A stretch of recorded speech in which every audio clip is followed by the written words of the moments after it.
Spine অপারেশনের পর যে ধরনের লোকের মনে একটা ভীতি আছে যে স্পাইন অপারেশনের পরে রুগীর ব্যথা কমে না এবং রুগী পুরোপুরি সুস্থ হয়ে কাজে ফিরতে পারেন না।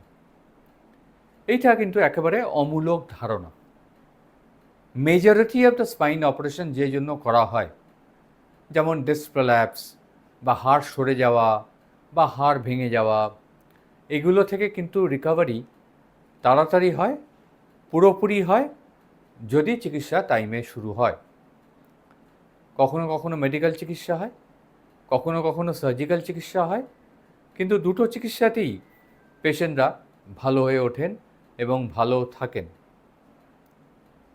কিন্তু এমন এমন হয় যে হয়তো দেখা গেল যে অপারেশন করা হলো কিন্তু ব্যথা পুরো কমলো না,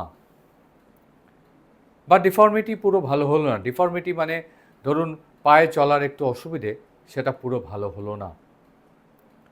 এর কয়েকটা কারণ আছে। একটা কারণ হচ্ছে দেরিতে অপারেশন করানো। যত দেরিতে অপারেশন করা হবে তত নার্ভগুলো পার্মানেন্টলি বসে যেতে থাকবে এবং তখন রিকভারি ডিলেড হবে।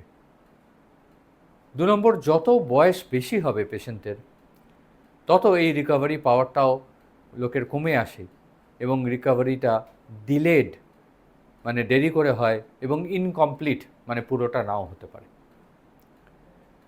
থার্ড ফ্যাক্টর হচ্ছে যদি সুগার থাকে, সুগার নার্ভকে এমন ড্যামেজ করে দেয় যে তাকে পুরোপুরি রিকভার করতে দেয় না।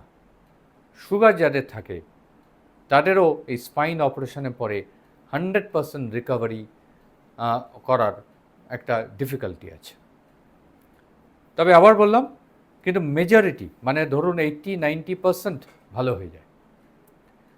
10% যেটুকু অসুবিধে থাকে তাতে ডে টু ডে কাজের কোনো অসুবিধে হয় না, কিন্তু যে তীব্র ব্যথা যন্ত্রণা নিয়ে পেশেন্ট অপারেশন করিয়েছিলেন সেটা সব ক্ষেত্রেই কমে যায়। আরেকটা জিনিস আমরা দেখি যে ধরুন স্পাইনে একটা লেভেলে ডিস্কের জন্য অপারেশন করা হলো, ধরুন L4 এবং 5 এই দুটো মাঝে যে ডিস্কটা থাকে সেই অপারেশন করা হলো। আবার দুদিন পরে দেখা গেল, দুদিন নয় কয়েক বছর পর দেখা যাবে একই সিমটমস নিয়ে পেশেন্ট ফিরে এসছেন এবং এমআরআই করলে দেখা যাবে তার ওপরের লেভেলে মানে L3-4 লেভেলে ডিস্কের সমস্যা হচ্ছে। এইবার এটা কেন হয়? একে বলে অ্যাডজাসেন্ট সেগমেন্ট ডিজিজ। এই অ্যাডজাসেন্ট সেগমেন্ট ডিজিজ হয় কারণ হচ্ছে এই যে ডিস্ক খারাপ হয়ে যাওয়া, বেরিয়ে আসা বা হাড়ের ক্ষয়রোগ, এটা হচ্ছে একটা ডিজেনারেটিভ সমস্যা, মানে একটা ক্ষয়জনিত রোগ যেটা কিন্তু পুরো স্পাইন জুড়ে যাদের হয় তাদের পুরো স্পাইন জুড়ে হয়। তেমন আজকে L4-5 হয়েছে, কালকে L3-4 হবে, পরের দিন L2-3 হবে, এরমভাবে হতে থাকে। ইট ইজ এ প্রোগ্রেসিভ, চুল পাকার মতো স্পাইনটা আস্তে আস্তে নানা লেভেলে খারাপ হতে থাকে।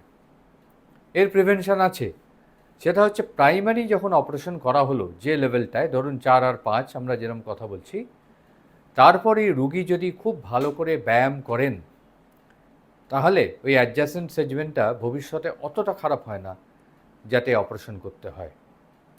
তাই প্রাথমিক স্পাইন সার্জারি পরে ব্যায়াম করাটা খুব জরুরি।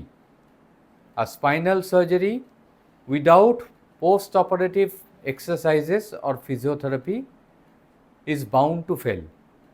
মানে যদি স্পাইনের অপারেশন হয় এবং তারপরে যদি ব্যায়াম না হয় তাহলে কিন্তু স্পাইনের অপারেশনে পুরোপুরি সাকসেসফুল হয় না এবং অন্য লেভেলে রেকারেন্সের চান্স থাকে।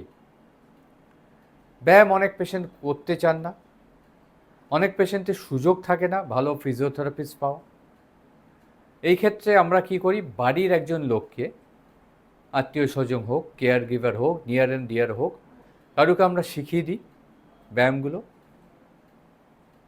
ভিডিও করে দিই, চার্ট দিয়ে দিই, ওনাদের করতে বলি এবং আবার বলি যে ওনাদের যে মাসে একবার করে এসে অ্যাটলিস্ট ফিজিওথেরাপিস্টের সঙ্গে কাছে ঘুরে যাবেন। এই জিনিসটা খুব ইম্পর্ট্যান্ট। সো স্পাইনাল সার্জারি পরে ব্যায়ামটা খুব দরকার, খুব কদাচিৎ বছরে একবার একজনের হয়তো আমরা যাদের অপারেশন করি তাদের মধ্যে হয়তো বছরে একজনের এই অ্যাডজাসেন্ট লেভেলের জন্য আবার পুনরায় অপারেশন করতে হয়। তাও পুনরায় অপারেশনও সেফ, পুনরায় অপারেশন থেকেও রিকভারি করা যায়। বা সচেতনতা খুব দরকার যে স্পাইনের জন্য শুধু সার্জারি নয়, শুধু ওষুধ নয়, ওষুধ, সার্জারি আর ফিজিওথেরাপি তিনটেই দরকার।